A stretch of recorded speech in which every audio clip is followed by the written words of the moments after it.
வணக்கம். மீண்டும் சப்ரதானா charitable trust. மற்றொரு சந்தேகம், கேள்வி, பரிகாரம். நண்பர் உன்னதமான ஒரு கேள்வியை கேட்டிருக்கின்றார் கர்நாடகத்திலிருந்து.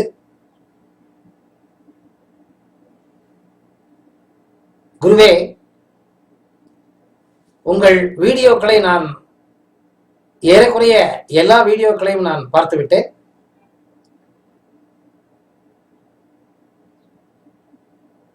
நீங்கள் நல்லது பயக்க வேண்டும் என்ற எண்ணத்தில்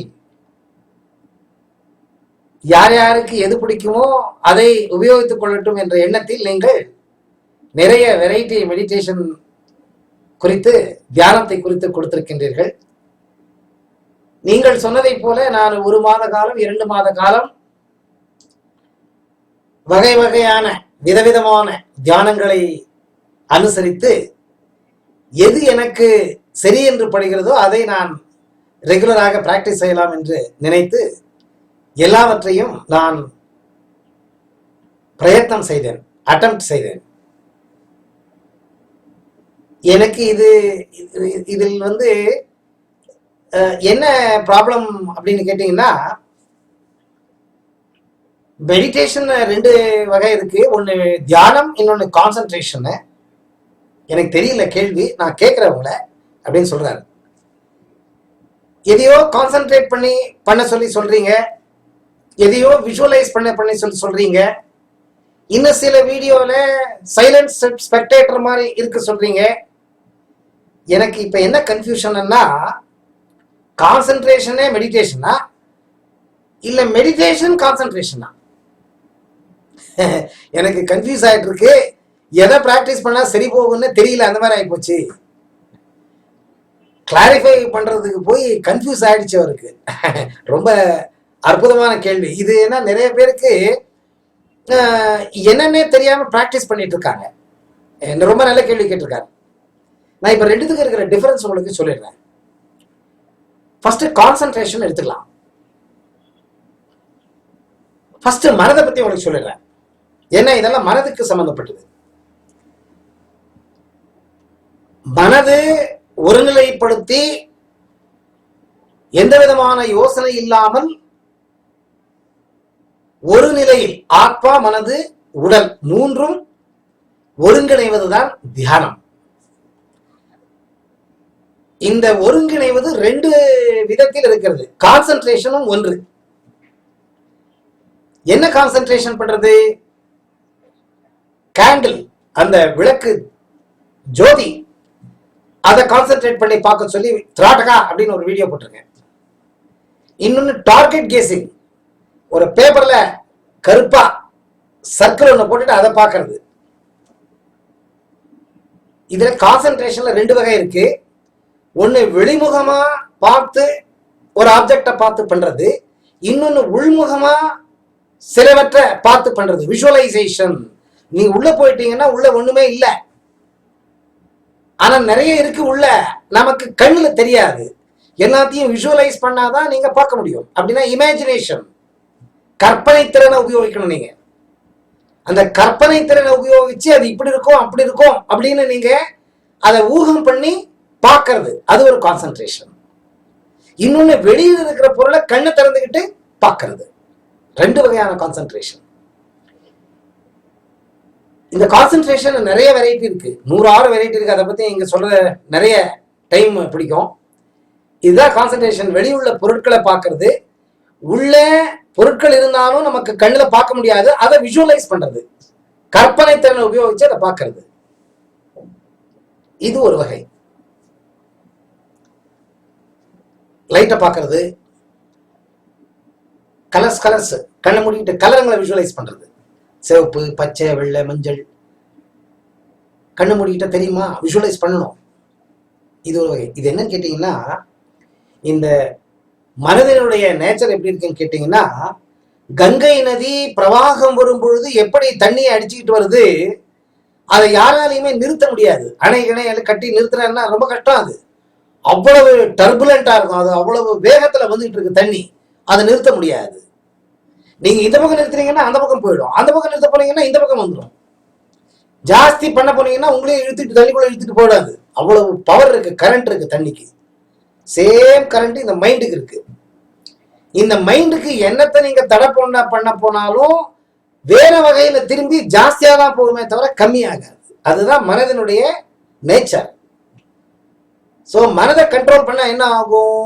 இப்ப நீங்க கான்சென்ட்ரேட் பண்ணி உங்களுடைய மனசுக்கு எதிராக நீங்க போராடி ஏதோ ஒன்று மேல கான்சென்ட்ரேட் பண்ணீங்கன்னா ஒண்ணு கண்ணு வலிக்கும், கண்ணு எரியும் பாத்தீங்கன்னா, இல்ல இந்த முன்னாடி நெத்தி போட்டு எரியும், இல்ல தலை வலிக்கும், இல்ல காது வலிக்கும், இல்ல ரொம்ப நேரம் பார்த்துட்டு இருந்தீங்கன்னா கம்ப்ளீட் பாடியே வலிக்க ஆரம்பிச்சிடும். இன்னும் ரொம்ப நீங்க அடம் பிடிச்சி பாக்குறீங்கன்னா ஹைப்பர் டென்ஷன் வந்துடும், மென்டல் ஸ்ட்ரெஸ் ஸ்டார்ட் ஆயிடும், டென்ஷன் ஸ்டார்ட் ஆயிடும், சில பேருக்கு ஹார்ட் ப்ராப்ளம் வந்துடும். அதனால இந்த கான்சென்ட்ரேஷன் உங்களுக்கு ஈஸியா இருந்தா தான் பண்ணணுமே தவிர வலுக்கட்டாயமா பண்ணக்கூடாது. நண்பர் கேட்ட கேள்வி ரொம்ப நல்லது. இந்த மாதிரி பதில எனக்கு சொல்றதுக்கு ஒரு ஆப்பர்ச்சுனிட்டி கொடுத்ததுக்கு ரொம்ப நன்றி. யோகத்தில் வலுக்கட்டாயமாக எதையும் நீங்கள் செய்யக்கூடாது.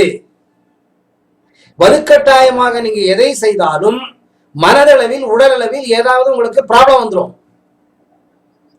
கண்டிப்பா வற்புறுத்தி துன்புறுத்தி எதையும் பண்ணாதீங்க, எதையுமே பண்ணாதீங்க. அதை விட இந்த மெடிடேஷன்னா என்ன? நீங்க கேட்ட மாதிரியே எதையுமே செய்யாம இருக்கிறது தான் meditation. Doing nothing. Don't create the thought. Don't obstruct the thought. Don't reject the thought.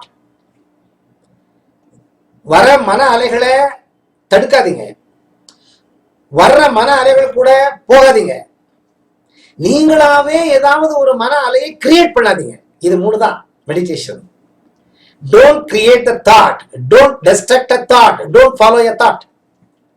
தாட்டை ஃபாலோ பண்ணிட்டு போகாதீங்க, தாட்டை டிஸ்ட்ராக்ட் பண்ணாதீங்க, அழிக்காதீங்க. அதை வலுக்கட்டாயமா வர்ற யோசனையை நிறுத்தாதீங்க. ஏதோ ஒன்றத்தை கான்சென்ட்ரேட் பண்ணி யோசனையை நிறுத்துறதுக்கு ட்ரை பண்ணாதீங்க. அந்த தாட்டோட ஐக்கியம் ஆயிடாதீங்க. இதுதான் தியானம், இதுதான் தியானம். நான் உங்களுக்கு நிறைய சொல்லியிருக்கேன், கிரிக்கெட் ஸ்பெக்டேட்டர் மாதிரி உட்கார்ந்துட்டு பார்க்கணும், அதுதான் தியானம். தியானத்தினால உடல் அளவுல மன அளவுல தொந்தரவு இல்லை. தியானத்தினால செல்ஃப் ரியலைசேஷன் ஆகும், மனசு சாந்தி ஆகும், ஸ்ட்ரெஸ் போயிடும், டென்ஷன் போயிடும். மனதளவுல உங்களுக்கு